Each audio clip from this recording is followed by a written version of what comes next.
remember starting to see like tricklings of this virus kind of in China, right? Like it was actually just one of these things that was on the news, some virus somewhere in the world, you know, and I didn't really think of it that much.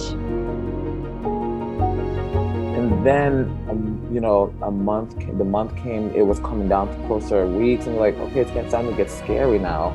The death toll rising, people don't know what's going on, where's it from? And we started hearing about it, and the theaters might close. We had a talk with the producers, but we should stop the show because it isn't wise. We are not protecting people, and a lot of our audience were older people.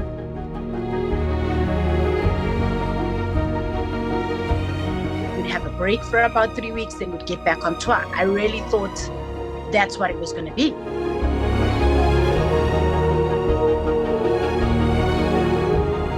And there's no other way but to close the theaters, but it's hard to be told that you're not important.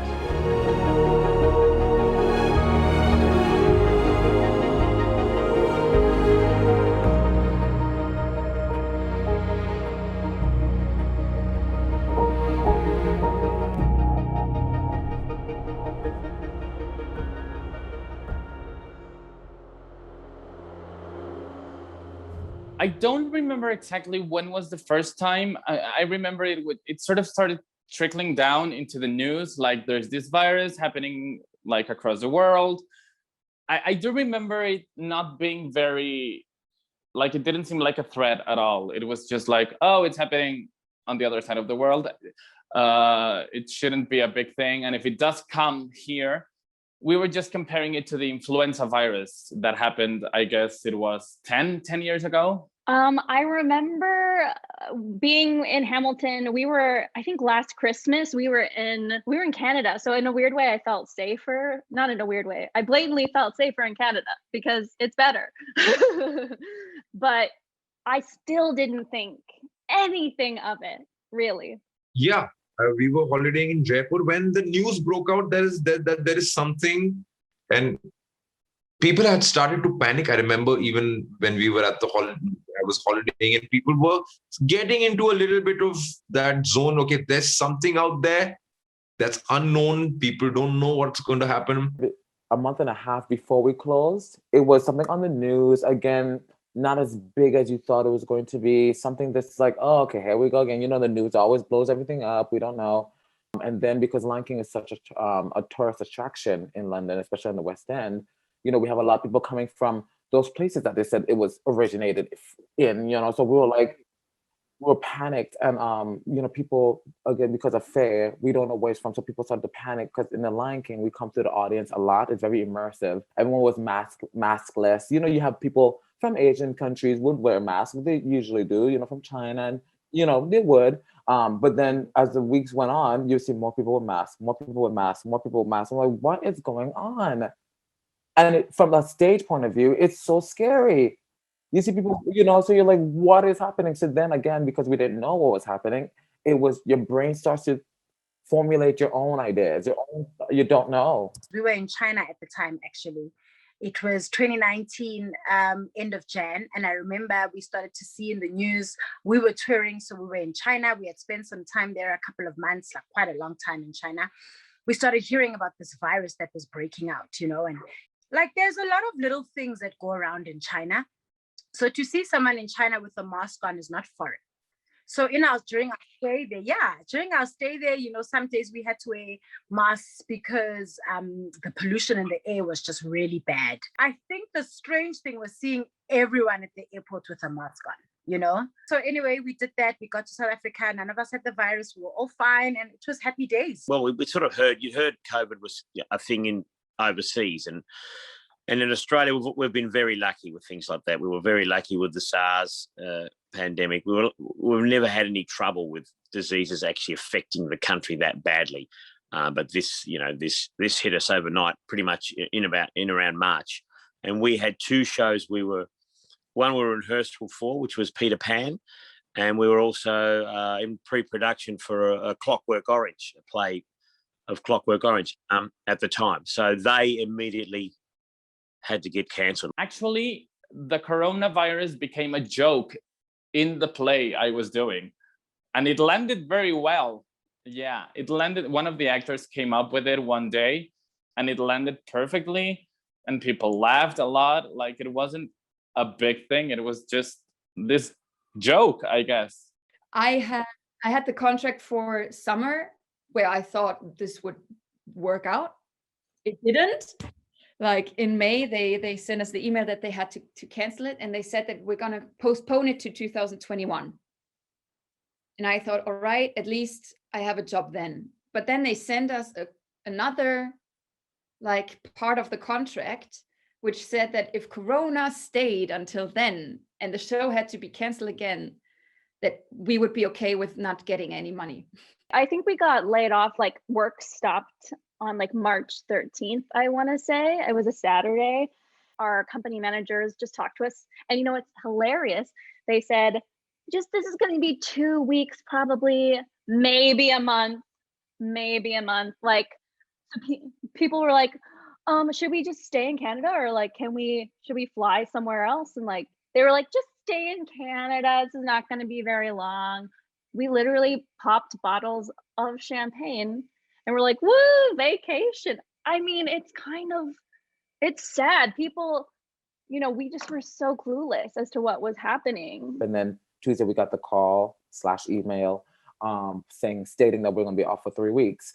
And again, doing 8 shows a week, especially at a caliber as Lion King, you're like, thank you, Lord. I can rest. I can talk to my family and friends. I can sleep. You know. There was actually one musical, but I managed to see it the day before the closing. Yeah, they premiered it on Friday, and then they had the show on Saturday. I saw it on Sunday. The day after, there was a lockdown. And we knew, the audience knew, tomorrow, like this, we won't have this experience for some time now.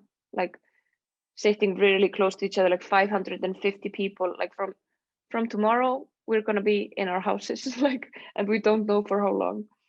We were, I guess, one of the last big shows to officially announce that we were not coming back. And when we got the note, when they called us and told us, it was weird because it wasn't a surprise. We were sort of expecting it, but also it's like a real gut punch. You don't want it to be like that. You want to know that there's something to return when this ends. Of course, now that I think about it in hindsight, it's ridiculous to think that we were ever coming back. I mean, it's been a year, but at the moment it felt horrible. And that's what everyone thought. Well, this year is gone down the drain, but next year we'll be back. And here we are. Like, if I had known a year ago that I would still not be working, I might have had a mental breakdown. You know what I mean? Oh, yeah. Well, it was pretty much the same as everywhere. We all went into lockdown for a few weeks, and basically you weren't allowed out unless you were shopping for groceries. And everyone stayed home, and all the businesses were pretty much shut except for the supermarkets and the chemists. So in Canada, I was staying at this Airbnb, like in someone's basement, essentially. And how did I spend my time? I mean, at first, I think when we all thought this was much shorter, it was like a mixture of vacation, and a lot of us, especially dancers, were like, all right, let's train. Like, let's take tons of dance classes, and let's, you know, like I spent all day, like, work out, do yoga and Pilates, take dance classes, just like, it was very, and then I read this article that was like, slow down, everybody. This is going to be a marathon, not a sprint, you know? First, I had to rest because I had the disease too. I caught it. Yes, in March. And when I look back to the situation, I think a lot of us from the cast got it in November and December 2019. Yeah, it was a strange situation because every person was sick.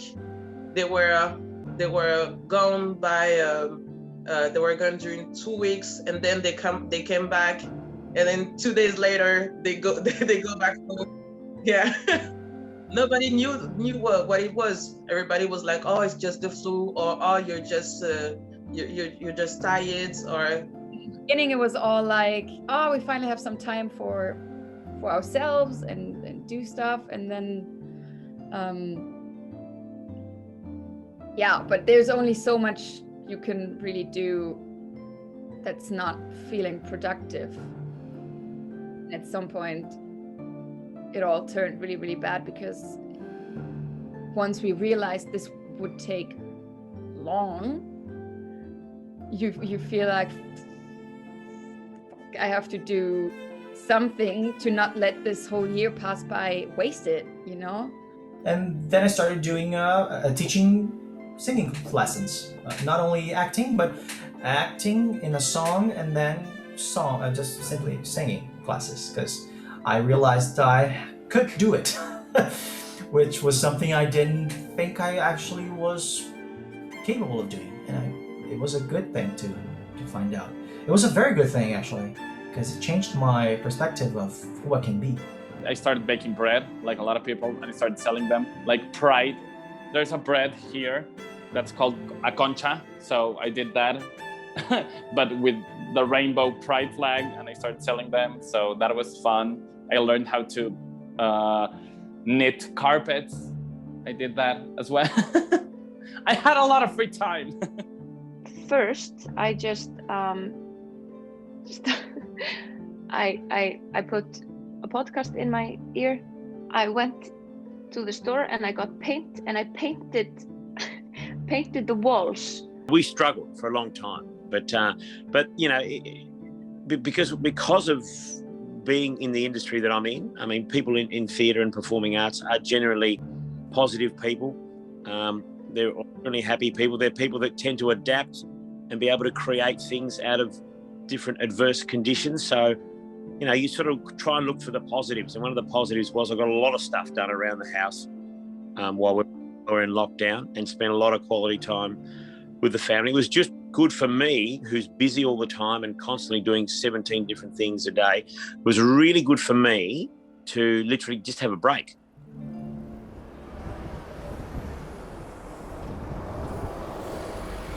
So when we were on lockdown, we went to this place called Tier 2. So we could go to a dance studio if we had to wear masks, but be a certain amount of people, but it was only 6 of us in the cast. So we were able to rehearse, but we had to present it virtually. So that's the only online project I've done. I did get involved in an online playing. This was around May, and we thought, ingenuously, I think, but we thought that by August things would open again. And we started rehearsing the show like very normal, very traditionally, and then we started we had to do it on a streaming platform. We did it live on a stage, but without the audience. We just had cameras. So what was fun about that was we had to discover a new way of doing a streaming play. I had a concert in November, which obviously got canceled. And the guy that I was doing it with, he organized it, and he was so sorry about it being canceled that he was like, Hannah, let's do something else. I have this friend who makes online concert, and let's do like a Christmas concert. So in December we met and we put together a program, and then we had a pianist, and then we did a streaming concert of Christmas songs, which was, it was so nice to be singing again. But I just noticed how important the audience is. It was so strange to like sing into a camera and there's nobody there, and somehow it doesn't really feel, you don't have the tension that you have with an audience, and you don't get feedback. Haven't been in a virtual play or anything along those lines. I think the experience is just not the same, you know. The moment you're going to want to make it virtual, then you might as well shoot it as a film or a series or whatever. But like, it's a play on a stage for a reason, and having the audience in the space for a reason.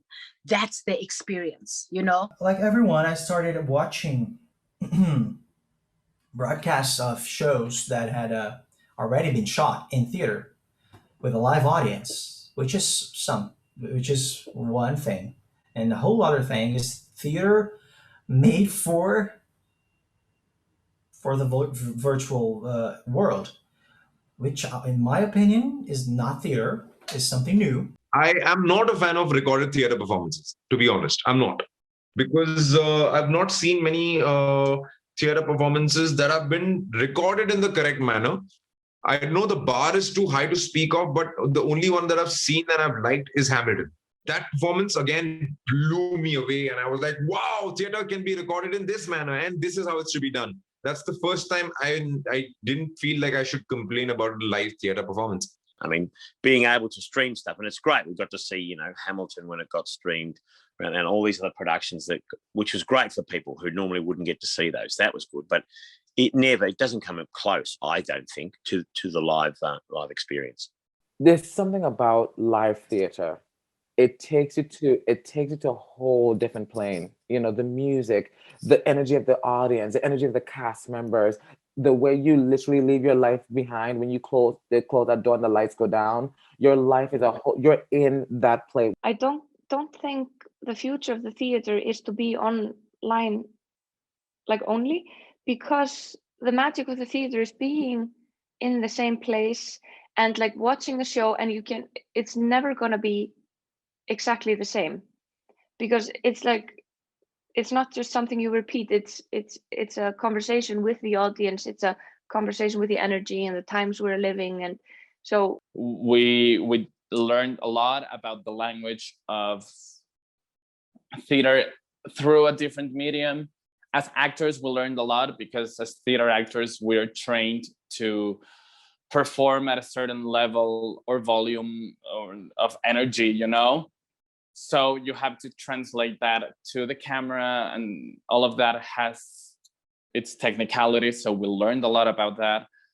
I don't know if this is gonna keep happening the way it's happening right now, or if it's gonna transform into something new, or if it's just gonna disappear. The only thing I know is that it was cool to learn from that, and it's fun that we got to experience that, like, in the middle of a really, really horrible situation, you know? I don't know if virtual plays are the future, if I'm honest, you know? I don't know. But I definitely do think it's important always to innovate and to think out the box. Anyway, leading a freelancing artist's life is difficult because you go through rejections, there's no steady income, yada, yada. And that's the same story across the world. It's not only that an actor from India would feel this, or an actor sitting in Sao Paulo would feel this. All actors go through this, and period. All artists, let's put it that way. All artists go through this because you're freelancing artists and there's no steady income. So it does become difficult.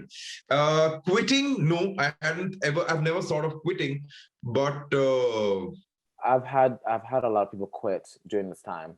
A lot of people quit, like they've retired and now they're working at the shops or bridal stores, or they've stopped because they've given up, you know. And it is hard to stay positive for so long. Like, okay, we're getting back, and then no, you're not. Okay, we're getting back now. Nope, you're not. And then you feel like nothing. You feel like disposable. You feel like these people have like a string in front of you, and you're like, oh, I'm gonna watch you hop around like a rabbit and tell you when you're gonna work. You know, it is very hard. You know, and then you know, you do have those people who don't see your job as a job, they see it as a hobby. So then they're like, see, if you had a real job, you would be working right now. That's what we have to deal with. I know about a lot of friends who got into the delivery business. So a lot of them are working for Uber Eats and a lot of other food delivery or just delivery in general platforms and apps. I had lots of friends who stopped because they were so frustrated with not being helped and not really being taken as a valid part of society. Because it was always when we were asking for help, the answer was always that, yeah, there's other sectors that we have to take care of first, because artists aren't vital to society. They don't contribute anything that, you know, keeps the system running. Smack in the middle of lockdown, where the only respite people had was either watching things on Netflix, watching plays, listening to songs, and I don't know what not, everything related to artists. And there came about this list that artists are not even in the top 20 most essential jobs on the planet. And I'm like, what? And how could you say artists are not important? It's the most bizarre statement I've ever read in my life. And I was like, you're surviving because of us today. I would say to theater members, to comedians, to singers, dancers, to keep faith, to have faith, because we need it. And we are, I consider us as the hope for the people. So if we are down, everybody is down. And the problem is that the society nowadays doesn't value our work because we are considered as non-essential. And but we are. We are essential. We are necessary. We are very valuable, and people really need us as a collective to keep elevating them. I think it's really scary to see how many people think that art will die. You know what I mean? You see so many posts about like, oh, don't let theater die. And like, for me, it's hard to stay optimistic in this time. But still, I think we have to just remind ourselves that art can't die. It's so hard, and it's just a lot of work because you have to do it by yourself. But I just want them to know, actors, singers, any performer, we can't give up on ourselves, because then everyone else will. Even though it's I know so fucking hard, but we can't lose ourselves, because then everybody else will just wipe us away like we're nothing. We can cry. We can take our time to cry, to feel sad and to be down every now and then. But we have to always remember that being an art professional is not for the weak, because you've been bit by that bug, and that bug has bit you because you were meant to be bit by that bug. So let's go for it. And let's study. Let's use this time to widen our thoughts, widen our to grow new branches of study and to develop ourselves somehow, you know. And now, and it's going to take a little more time, but we're going to emerge out of this. We're going to prevail. And so if you can, in this time you have remaining, like, I got to start singing again. Please start singing again. Start dancing again. You know, get out there. Start performing just for yourself, for your family, and know that it's going to come back, and we're going to be able to share it with the world again.